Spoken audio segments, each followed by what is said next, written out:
Everyone, good morning. तो आज हैं 6 अक्टूबर 2022। आज हम बात करेंगे अभी तक के करंट अफेयर्स के बारे में। लेकिन उससे पहले अगर आप लोगों ने इस चैनल को सब्सक्राइब नहीं किया है तो सब्सक्राइब कर लें इस चैनल को, जिसका नाम है करंट अफेयर्स एजुकेटर। इसमें हम बात करते हैं डेली करंट अफेयर्स के बारे में और वर्ल्ड के जो इम्पोर्टेंट टॉपिक्स हैं, जो बर्निंग इश्यूज़ हैं, उनके कुछ एनालिसिस के बारे में भी हम इसमें कवर करते हैं। तो आइए स्टार्ट करते हैं। कल एक क्वेश्चन पूछा गया था, which state was declared as the most film friendly state at 68th national film awards.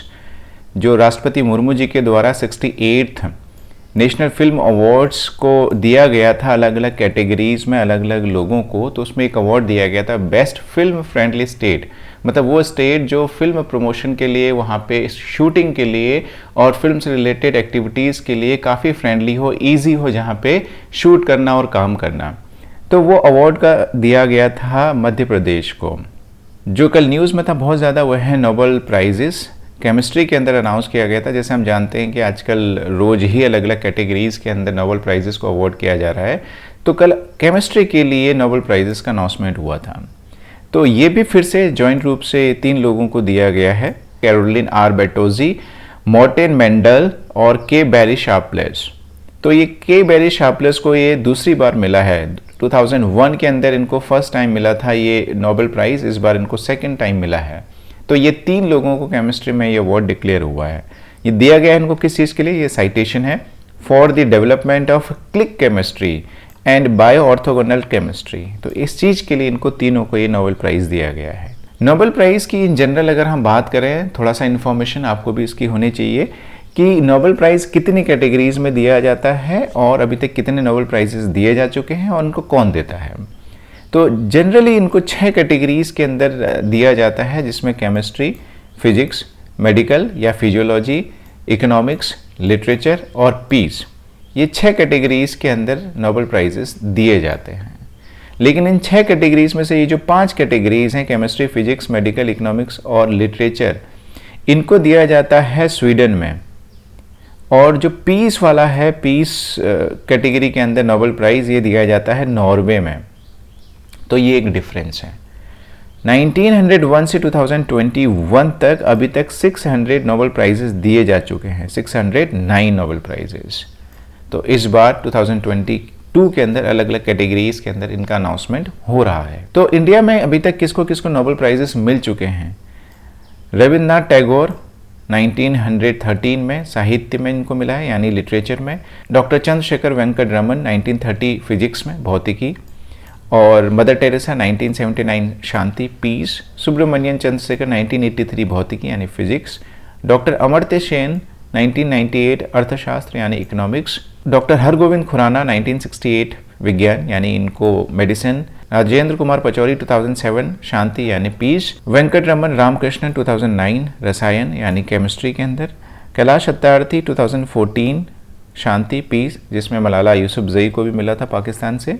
Abhijit Banerjee 2019 में अर्थशास्त्र यानी इकोनॉमिक्स के अंदर इनको ये नोबेल प्राइजेस मिल चुके हैं इंडिया से।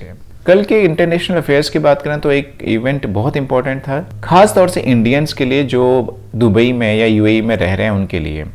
वहाँ पे एक बहुत बड़ा हिंदू टेम्पल जो है वो इनॉग्रेट किया है दुबई में, जो कि कंस्ट्रक्टेड है जबल अली में। तो इसको इनॉग्रेट किया है वहाँ के मिनिस्टर ऑफ टॉलरेंस एंड को एग्जिस्टेंस शेख नहायान बिन मुबारक अल नहायान ने।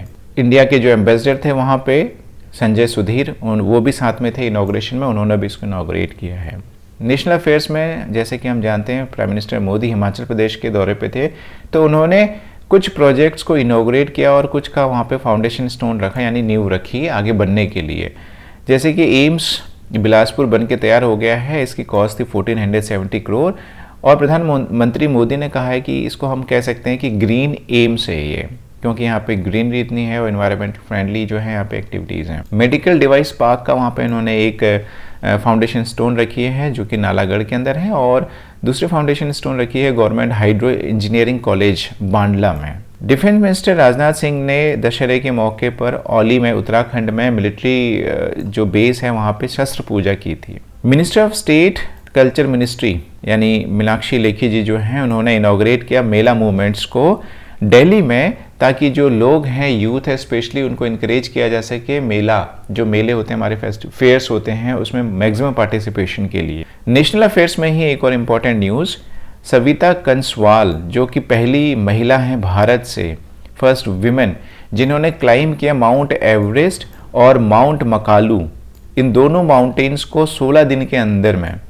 जैसे हम जानते हैं माउंट एवरेस्ट हाईएस्ट पीक है और mount Makalu 5th highest peak है, तो इन दोनों ही माउंटेन पीक्स को उन्होंने 16 दिन के अंदर क्लाइम किया था और ऐसे करने वाली पहली भारतीय थी। तो अभी जो 1-2 दिन पहले उत्तरकाशी में एवलेंच आया है, हिमस्खलन आया है द्रौपदी डांडा 2 ट्रैक में, जिसमें कुछ लोगों की मृत्यु हो गई थी, तो उसमें ये महिला भी शामिल थी। तो आपको ये पता होना चाहिए कि पहली महिला क्लाइंबर थी भारत से जिन्होंने माउंट एवरेस्ट और माउंट मकालू को क्लाइम किया है 16 दिन के अंदर। तेलंगाना के चीफ मिनिस्टर के चंद्रशेखर राव ने कल अनाउंस किया है कि वो अपनी एक नेशनल पार्टी बनाएंगे, मतलब जो तेलंगाना स्टेट है उस स्टेट से बाहर निकल के नेशनल पॉलिटिक्स में आएंगे, तो उसके लिए उनको एक नेशनल पार्टी बनाने की ज़रूरत है। तो उन्होंने जो अपनी पार्टी थी तेलंगाना राष्ट्र समिति, उसको रीनेम करके भारत राष्ट्र समिति TRS से BRS कर दिया है, और ये कहा है कि हम नेशनली आप फाइट करेंगे इलेक्शंस को और ये हमारी नेशनल पार्टी होगी। तो इसको नाम दिया इन्होंने भारत राष्ट्र समिति। तो इसके फाउंडर कौन है? के चंद्रशेखर राव, जो कि TRS के तेलंगाना राष्ट्र समिति के भी फाउंडर थे और तेलंगाना के चीफ मिनिस्टर हैं। फाइनेंस और बैंकिंग में बात करें तो NPCI ने RBI की गाइडलाइंस को फॉलो करते हुए कहा है कि जो रुपे क्रेडिट कार्ड यूज़ करेंगे UPI ट्रांजैक्शन के लिए 2000 तक के ट्रांजैक्शन, तो उस पर कोई चार्ज नहीं लगेगा, नो चार्ज। तो ये बहुत एक अच्छा स्टेप है बैंकिंग सेक्टर के अंदर। मैक्सिमम लोग UPI पेमेंट काफ़ी लोग करते हैं, तो उसको प्रमोट करने के लिए बेसिकली इन्होंने ये स्टेप लिया है। तो UPI का फुल फॉर्म है यूनिफाइड पेमेंट्स इंटरफेस, आपको पता होना चाहिए, और NPCI का national payments corporation of India, जो कि एक इंडियन गवर्नमेंट की सब्सिडियरी है। स्टेट बैंक के जो ग्रुप चेयरमैन हैं दिनेश खरा, उन्होंने लॉन्च किया है 4th फेज़ किस चीज़ का? SBI ग्राम सेवा प्रोग्राम का। तो इस ग्राम सेवा प्रोग्राम के तहत ये हरियाणा, गुजरात, महाराष्ट्र, पंजाब, तमिलनाडु और वेस्ट बंगाल के 30 रिमोटली लोकेटेड विलेजेस को जो है वो अडॉप्ट करेंगे। कौन करेगा इसको? SBI foundation.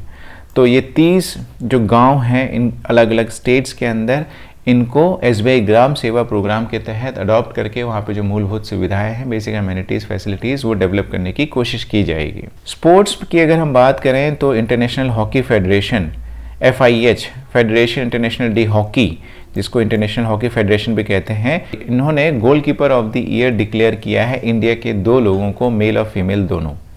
तो PR श्रीजेश और सविता पुनिया, इन दोनों को डिक्लेयर किया गया है FIS men's and women's goalkeeper of the year award से।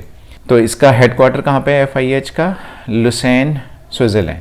क्रिकेट में अगर हम बात करें तो ईरानी कप क्रिकेट टूर्नामेंट चल रहा था, तो ये 2 टीम्स के बीच में चल रहा था, रेस्ट ऑफ इंडिया और सौराष्ट्र के बीच में। तो सौराष्ट्र को ईरानी कप क्रिकेट टूर्नामेंट में रेस्ट ऑफ इंडिया ने वो हरा दिया है, और इसमें मैन ऑफ द मैच मिला है मुकेश कुमार को, जो कि एक बॉलर हैं।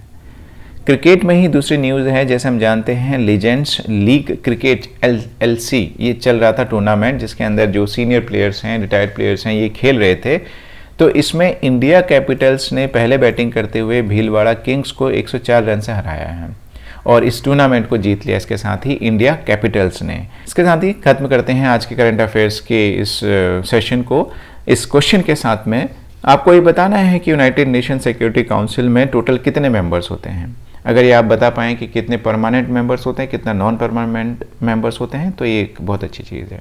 तो आप अपने जवाब कमेंट सेक्शन के अंदर लिख सकते हैं, और अगर अभी तक इस चैनल को सब्सक्राइब नहीं किए हैं तो इसको आप सब्सक्राइब कर लें। Thank you so much.